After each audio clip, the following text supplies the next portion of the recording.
বন্ধুরা চলে আসলাম আজ মাছের আরেকটা রেসিপি নিয়ে। তো এখানে দেখো অনেক রকম ছোট ছোট মাছ আছে, যেমন মোরলা মাছ, ছোট চাঁদা মাছ, ছোট বাটা মাছের বাচ্চা। এই মাছগুলো কেটে ধুয়ে রাখা আছে।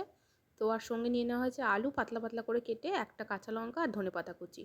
তো দেখো, প্রথমে কড়াইতে আগে পরিমাণ মতো সর্ষের তেল দিয়ে, তেলটা দিকে গরম হচ্ছে, অন্যদিকে যে মাছগুলো ছিল সেই মাছগুলো তো ধুয়ে রাখাই ছিল বললাম, তাতে লবণ, মানে স্বাদ মতো লবণ, পরিমাণ মতো হলুদ, পরিমাণ মতো জিরে বাটা, কাঁচা লঙ্কা বাটা আর সর্ষের তেল। ঝাল যেমন খাও সেই বুঝেই লঙ্কা দেবে।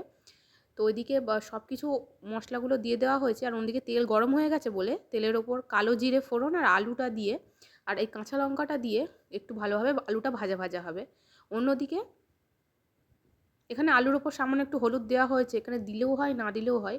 তো ওদিকে আলু ভাজা ভাজা হচ্ছে, অন্যদিকে মাছগুলো যে মশলাগুলো দেওয়া ছিল সেই মাছগুলোকে খুব ভালোভাবে মশলাগুলো দিয়ে আর সর্ষের তেল দিয়ে খুব ভালোভাবে মাখানো হচ্ছে। তো মাছটা মাখানো হয়ে গেছে, আলুটাও মোটামুটি একটু ভাজা হয়ে গেছে।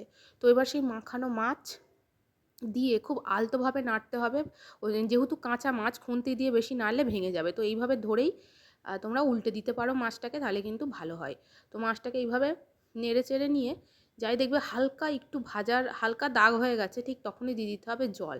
তো এখানে যে মশলাটা ধোয়া জলটা দিয়ে দেওয়া হয়েছে, আর তারপরেও আর একটু পরিমাণ মতো বুঝে জল দিয়ে কিছুক্ষণ মানে লো ফ্লেমে বসানো ছিল। আর লবণ তো আগে দেওয়াই আছে, তবে আরেকটু যাতে লবণ যাতে একটু কম না হয়, তা সেই বুঝে আরেকটু লবণ দেওয়া হয়েছে। তারপর কিছুক্ষণ বসানোর পর যখন আলু মাছ খুব ভালোভাবে সিদ্ধ হয়ে গেছে, ঠিক নামানোর আগে আটা আর ধনেপাতা কুচি ছড়িয়ে নামিয়ে নিলেই কিন্তু রেডি হয়ে যাবে এই ছোটো ছোটো মাছ, মানে কাঁচা ছোটো ছোটো মাছের আলু দিয়ে রসা। তো খেতে দারুণ লাগে। তোমরা এরকম মাছ মানে বানিয়ে খেয়ে দেখো, দারুণ লাগবে। আর রেসিপিটা কেমন হলো তোমরা কিন্তু কমেন্ট করে জানিও।